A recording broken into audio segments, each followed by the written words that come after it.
Nick Smith here from the team at Visier, and I'm joined by Wayne from the solutions team.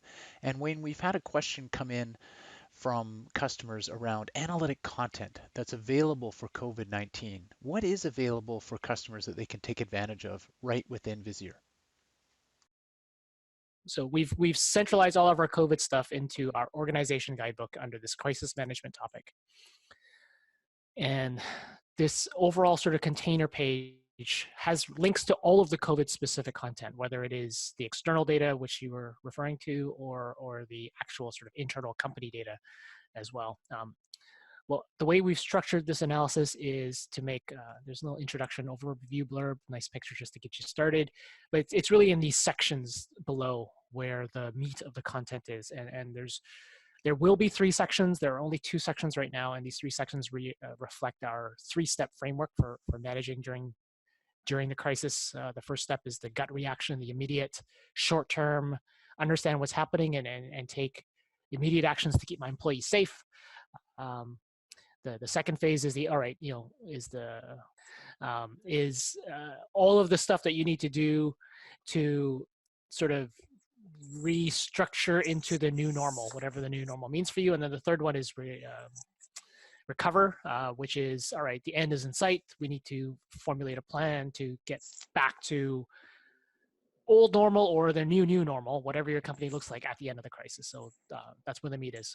All of the external data, which you were talking about, is in this sort of react phase. And so what we've done is we have scoured the internet for the latest, the greatest set of external COVID metrics.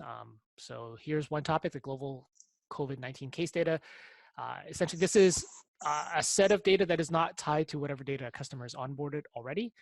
And we are throwing in metrics like the total number of cases, the number of deaths, the number of recoveries, the cumulative total of cases, the number that are still being treated at the moment. There are other metrics in here that you can visualize as well under crisis, and it's all under this crisis management tag. So we've got the counts, which we're seeing here, cases and active current cases. There's probably, I think there's a deaths and recoveries counts. There's a new set of metrics, meaning the change from the previous period. And since the second release, we've added the population in each one of the geographies, so that we can actually have these rates as well. So besides knowing that there were 10,000 cases there, you want to know that how many cases there are per million, for example, and that is this case ratio. Right.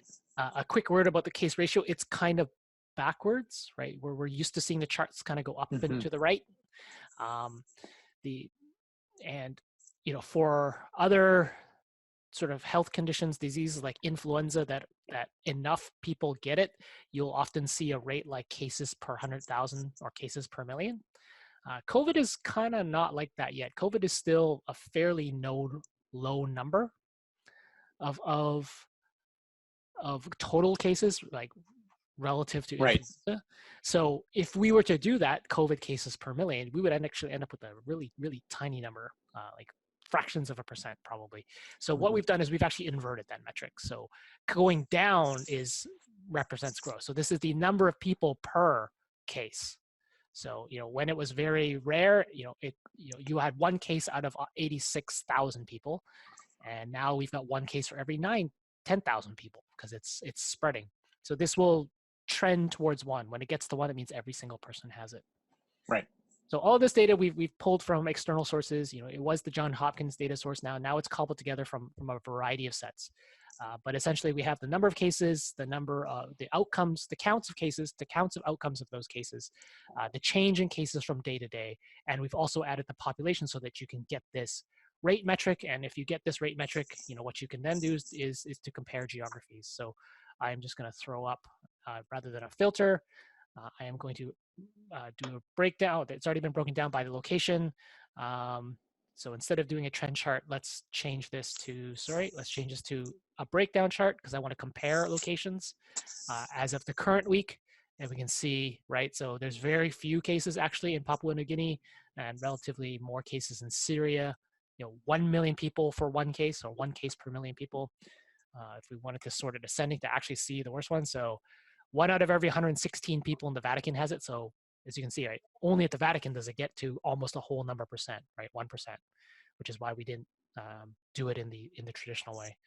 And Italy's up to one case for every 500 people as of the latest data that we have.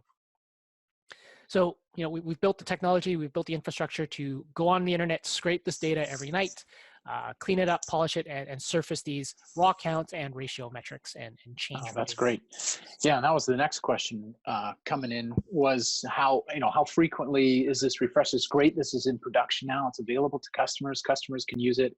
And how frequent is it, and how often is it changing Yeah, in the so system? so here in the explanations, whenever we have questions about where the data comes from, we try very hard to update this stuff, the explanations, and as we can see here, it says it's updated every single day. We actually have references to the specific data sources from which it comes.